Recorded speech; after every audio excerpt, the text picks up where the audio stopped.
Japri, Japri, Jap, Jap, Jap, Jap, Jap, Jap, Jap, Jap, Jap, Jap. Japrin aja, Japrin aja. Halo sahabat TB, selamat datang di acara Japri, jawaban pertanyaan dari sahabat TB. Kenalkan, saya Dr. Nastiti Kaswandani, saya dokter spesialis anak di Rumah Sakit Cipto Mangunkusumo. Saya akan menjawab pertanyaan-pertanyaan dari sahabat TB.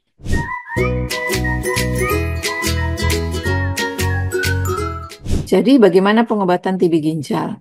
TB ginjal adalah salah satu manifestasi TB ekstrapulmonar atau TB ekstra paru atau TB di luar paru. Ya. Karena utamanya kan TB paling banyak mengenai organ paru. Tetapi bukan berarti tidak bisa mengenai organ yang lainnya, termasuk organ ginjal. Nah, ketika terjadi TB ginjal, maka kita sebagai dokter akan menyatakan bahwa ini adalah TB ekstra paru yang kategorinya termasuk berat. Jadi pengobatannya bagaimana? Pengobatannya untuk fase awal atau fase 2 bulan pertama atau fase intensif, obatnya minimal 4. Ya, jadi seperti pengobatan TB pada orang dewasa minimal 4. Kalau yang TB tidak berat pada anak kan awalnya 3 ya. Kalau ini TB ginjal harus 4. Lalu durasi pengobatannya. Durasi pengobatannya karena ini TB ekstra paru yang berat, biasanya sampai 1 tahun. Jadi 6 bulan tidak cukup, kita bisa berikan sampai 1 tahun. Karena ini termasuk organ yang jauh dari paru ya, termasuk TB yang berat.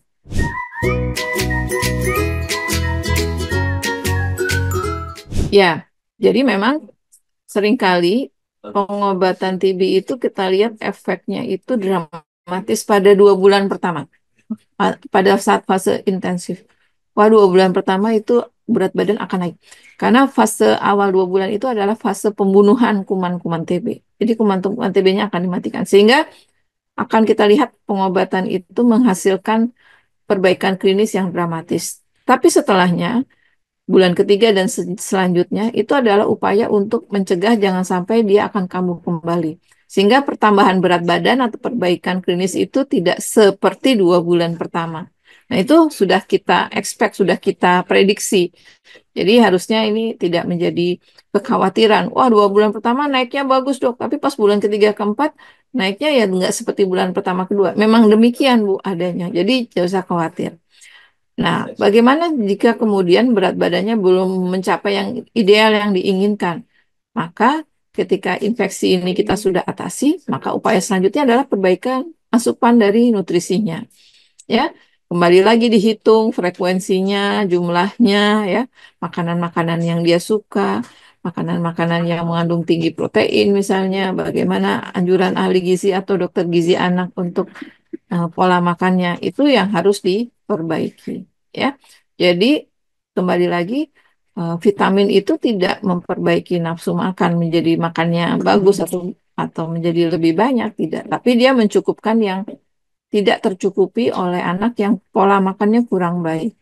Jadi vitamin-vitamin boleh diberikan tapi tetap asuhan nutrisi yang baik ya sesuai dengan anjuran dokter gizi anaknya itu dilakukan dengan berbagai manuver ya, upaya bagaimana membuat anak itu tertarik dengan makanan yang disediakan.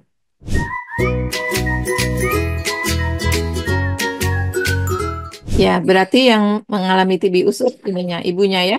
TB yang menularkan adalah TB yang merupakan TB paru yang kalau dicek dahaknya positif, minimal TCM-nya atau BTA-nya. Itu yang paling menularkan. Ketika ibu didiagnosis TB usus, itu mesti dicek juga apakah juga mengalami TB paru. Seringkali bisa dua-duanya. Seringkali TB ekstra paru juga disertai dengan TB paru. Jika TB ekstra paru dalam hal ini TB ususnya juga ada TB parunya, maka akan menularkan. Tetapi kalau sudah dicek parunya bersih ya tidak ada satu gambaran satupun yang mendukung ke arah TB-nya itu membuat masalah di paru, maka kalau TB usus saja dia tidak menularkan. Karena anak itu tertular dari orang dewasa sekitarnya melalui tadi percikan ludah, batuk, bersin, ya, atau udara yang tercemar oleh kuman TB. Tapi kalau TB usus itu tidak menularkan.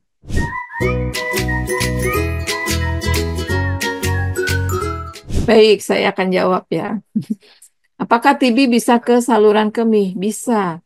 TB bisa menjadi masalah atau bisa menginfeksi atau bisa membuat sakit TB dari seluruh organ. Mulai dari atas, dari selaput otak ya.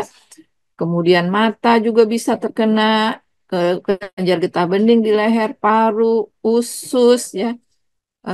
Ginjal, termasuk saluran kemih, termasuk juga organ reproduksi ya. Jadi semuanya bisa terkena TB di organ-organ kita. Nah, TB di saluran kemih atau TB ginjal atau TB yang menginfeksi dari sistem saluran kemih itu bisa dideteksi ketika dicek urinnya positif kuman TB-nya. Ya, ditunjang lagi dengan mungkin mantuknya positif, maka akan didiagnosis sebagai TB ginjal atau TB saluran kemih. Pengobatannya 12 bulan. Ya, biasanya 2 bulan pertama obatnya terdiri dari 4 macam obat. Kemudian bulan ketiga sampai bulan ke-12 itu 2 macam obat.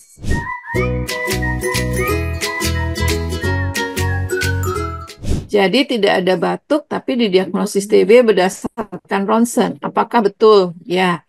Jadi gejala TB pada anak memang agak berbeda dengan gejala TB pada orang dewasa. Kalau di orang dewasa gejala utamanya batuk, kalau pada anak seringkali gejala utamanya bukan batuk, tapi demam yang berkepanjangan, berat badan turun atau berat badan tidak naik, anaknya lemas atau tidak aktif, kadang-kadang juga disertai dengan batuk. Nah, ketika tidak ada batuk, tetapi ada gejala yang lainnya, ditunjang dengan pemeriksaan-pemeriksaan lainnya seperti mantuknya positif, gambaran ronsennya memang sesuai ke arah TB, apalagi ada orang dewasa di sekitarnya yang sakit TB, maka dokter bisa mendiagnosis TB pada anak.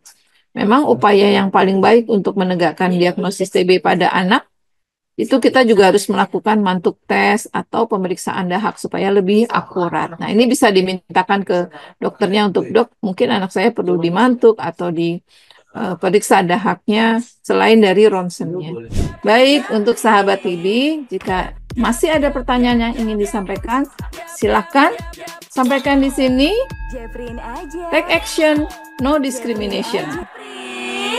Yep, yep, yep, yep, yep, yep. Yep, yep, yep, yep. Jeffreen aja. Jeffreen aja.